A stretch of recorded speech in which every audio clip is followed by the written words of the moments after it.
Hello everybody, this is Le Minimum Lovable Product. I am Marco Lanzi and I'm about to bring you behind the scenes of building digital experiences that people will love.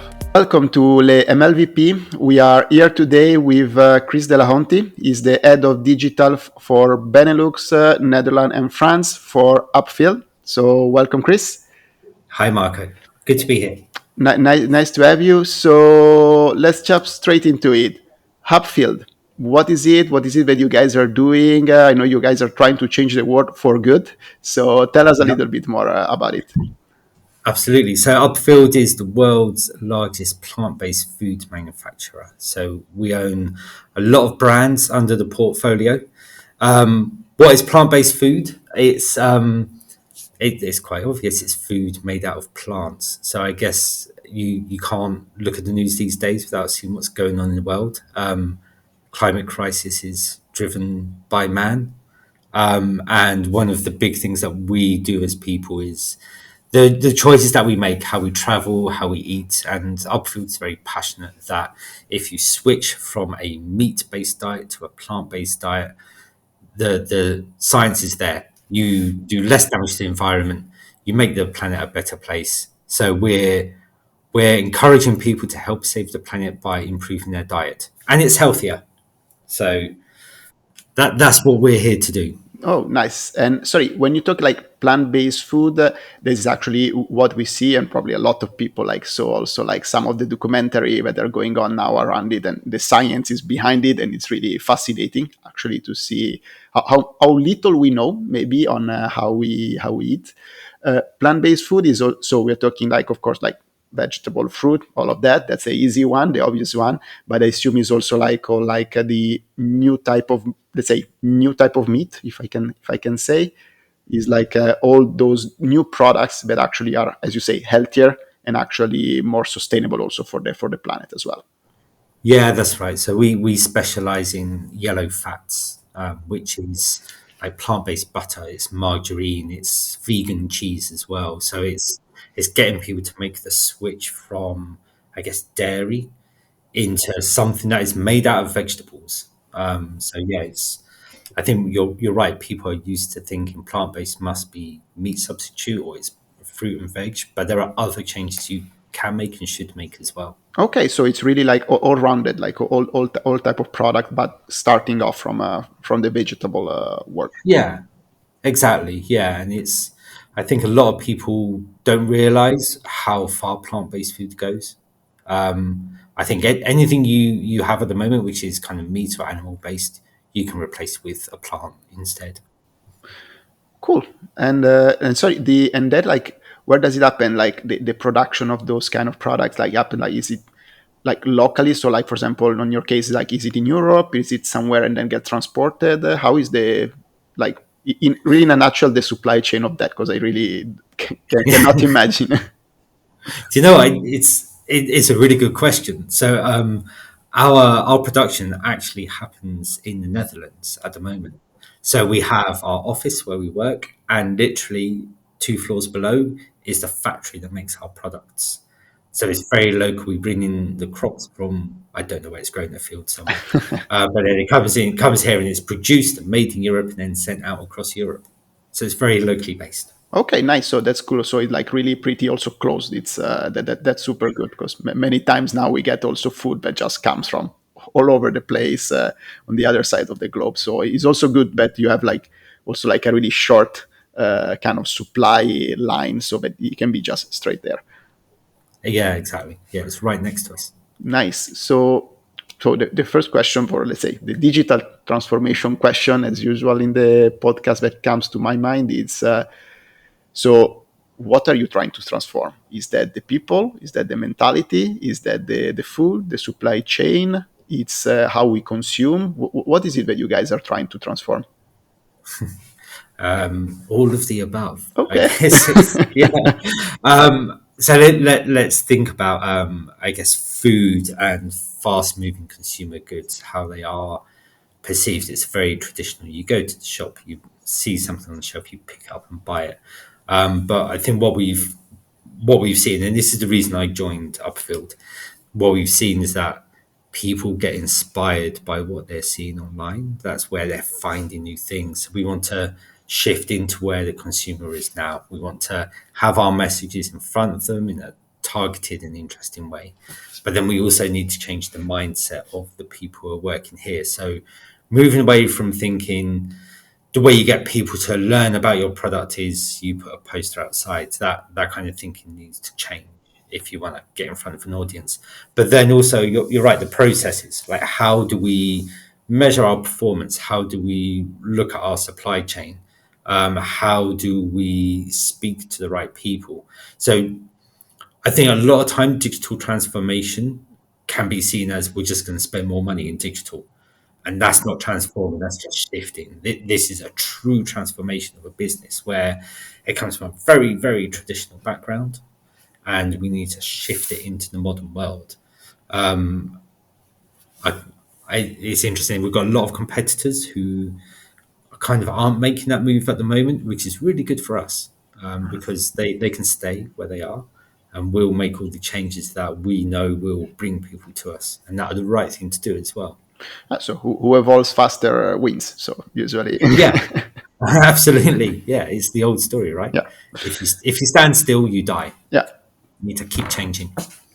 No, that's super true. And let's say in this great mission you guys are after, how do you create awareness? So how do you create awareness of like what is it that you're doing? What is, for example, what's the extent, for example, to which this product goes? Like is that like is that commercial? Is like co-branding with testimonial? How do you bring it to the people? Yeah, I think one of the things I say to people when they talk about the product we sell, they say we're selling spread, and I say no, we're not. We are selling the battle against climate change. I think it's that mind shift of we're actually doing something really important, and what I see is that bringing that message to people, it's a standard. It's a clever digital marketing technique of we find the right people and we put an interesting message in front of them. So let's talk about climate change and sustainability. Let's talk about a plant-based diet. Don't really talk about the product to begin with, but once you've got people involved in that conversation, then you can start explaining why your product's important, why it's part of this whole story. The I was going to say young people, but basically anyone under 50 now cares about climate change. So we're playing an important role there. So it's getting our advertising in the right places, saying the right things, and from a digital perspective, it's also testing and learning those messages, seeing what combination works. It's what you can probably tell. It's what gets me excited. It's if I show message A and then B and then C, does that work better than A, B, and D? What is message D? What about message E?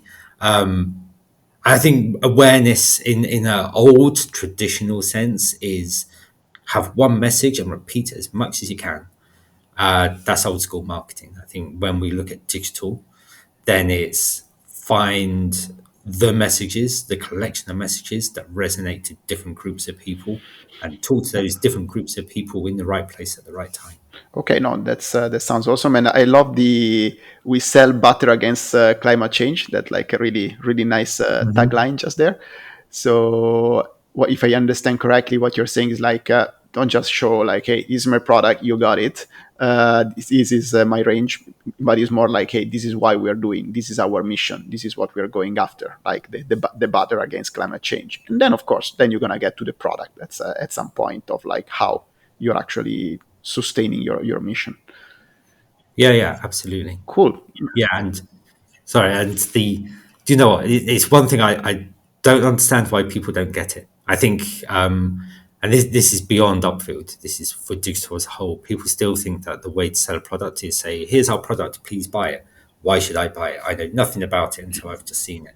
I think you need to have that story behind, and then people will be interested in I the agree. product. I agree. No, there are definitely a lot of products out there. I think understanding why you're doing something is ultimately the drive and the motivation, and say, hey, actually, I want to get that. That's why I want it. Then, of course, needs to be good, needs to be healthy, need to be sustainable. But getting why you want to have this product is probably the first step. which you're selling clothes or food is actually is the same, really the same concept that apply. And to these, who are your clients? Like you're looking into like more like B2B, is B2C, it's a mix of those. What's your target? Like what are you targeting to let's say bring the products to the market? Yeah, it's mixed. I guess it's both. I mean, for me personally, my focus is B2C. It's about finding that consumer insight, finding the right consumers to talk to and getting the message in front of them. But actually, the one big part of Upfield is that B2B section as well. So when you go to your favorite pizza restaurant and they have vegan cheese on top, it's making sure that that is Upfield vegan cheese on top. So that's a big part of our business, and going to restaurants and saying, hey, you need to make a shift from dairy based butter, which is terrible, and move into plant based butter, which is good and tastes fantastic. And that's just a fact. That's not me just saying it.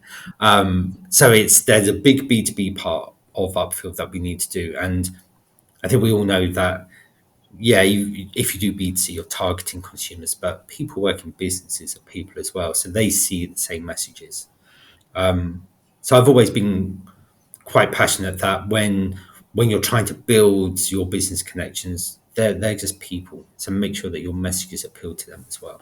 Okay, okay, cool. So it's really like about, let's say, the whole categories. Like you can get it in the supermarket, you can get it like in the restaurant as an ingredient to your, let's say, to the Yeah. composition or the creation of food that people are doing.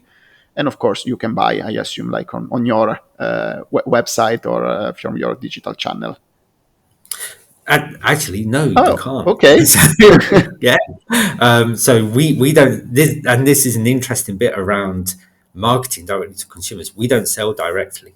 So we have the relationship with the retailers. So within my team, we're building fantastic relationships with people who sell our product, but we don't sell it directly. Which was interesting for me coming from a D2C background, where it was all about the daily sales. Now, daily sales, but I don't control it. It's the relationship of the supermarket selling it instead. Okay, so in your case, when you're talking about like when you were talking about awareness before, it's really like the really the high part of the funnel because you cannot convert. You really just need to understand how you influence people to get closer to the product and then complete the purchase in one of the retailers you guys are partnering with. Yeah, and what one of the transformation pieces we're looking at is previously it was all that high funnel part, and then let's hope that the sales come through. So it's now looking at, okay, if we can't sell directly, can we still use retargeting methods to build this message? Can we drive traffic to build a message as well to get people interested? The answer is yes. By the way, you can. Yeah, it's transforming that way we think about rather than it's just really big awareness. It's what other digital marketing methods can we use to target people and bring them on the journey. So when they do go into their shop, they go, "Oh, I'm going to buy Life. I'm going to buy Blue Band. I'm going to buy Chroma because I've seen all this interesting information online, and now I'm going to buy." Okay, and how do you guys measure that? Let's say if you cannot let's say if you don't measure the ultimate measure like in the B2C like the daily sales, how do you measure like when you do like A/B testing or this kind of experiment? What are your KPIs? What do you look after? Um, Another good question. I guess from a pure marketing perspective, we are looking at, okay, what's our ad recall rate? What is our click through rate when we're sending people somewhere? What's our reach on this campaign? But what we also make sure we do with our e-commerce team is we work with those partners. So Albert Heijn in the Netherlands, we will go to them and say, can you share the data from this campaign so we can see how things are going? So it's linking campaigns that we're running with them through to sales. And then how do we then apply that knowledge and data to other partners as well? So we still have a really strong KPI on sales, but it's working out how we're going to link our data from campaigns through to that sale as well. You're just one part of the chain. So what you're trying to say is like, okay, what if I look at a broader perspective, partnering with my retailers and so on, gather more data to try to close the loop and get that full end-to-end picture of the consumer and really understand what is journey, what is experience, and ultimately how your action impacts sales or even the engagement that actually has on the platform you guys are using to spread Yeah, the absolutely. knowledge. Cool. Okay, no, that's super, super, super interesting. I was really surprised. I was 100% sure. Like, yeah, for sure. Let's say B2C, yeah, they sell on the website, but I totally see the point. Like, if you're partnering with retailer, it also makes sense that maybe you don't have a direct presence online to sell and complete the purchase. Uh, I think one other question, because also like kind of our wrap up question as we get towards the end of our time is food. It touch a lot of people. It's everyone, almost everyone. But let's say more and more. Hopefully, everyone will get there at some point, close in the future. So when you talk about getting an impact and get to the people, different countries, different sex orientation, different genders, how do you get to the human race and include all the people for through what you're doing? Yeah, I think it's so. If we just look at like Belgium, Netherlands, and France, we have different products. We have different tastes. You're absolutely right. People look for different things and different messages, and I'm quite passionate as well around diversity, around inclusion, around everyone's welcome at the table, and they aren't just empty words. I think it's quite easy for brands to say, "Oh, we support everyone," but we're never going to talk about the support we give. I think that's a I think we take from the food perspective to begin with. It's looking at how are you marketing your products? Who's in your advert? Is it the same faces all the time, the same glamorous people Okay. of one specific color? Let's not go down that route. But are you are you always showing the same faces in your advertising and therefore excluding other people? Because what people want to see is people like me are in the adverts. Therefore, this product is for me. And I really believe and have believed for a long time that big brands have a responsibility to show support and to show diversity in the people they are working with. So for me, it's let's change our advertising, let's diversify who we're showing in our adverts. Let's make sure that we're talking to the right people in the right way. So we have done tests targeting different audiences. So we did a campaign towards the LGBTQ plus audience. And the reason behind that was to say, hey, if we talk to this audience, look, they still respond to our advertising. So now that builds the case for we should do something specific towards the LGBTQ audience. I don't think that means we're going to make a rainbow cake and post it on Instagram. I think that's crass.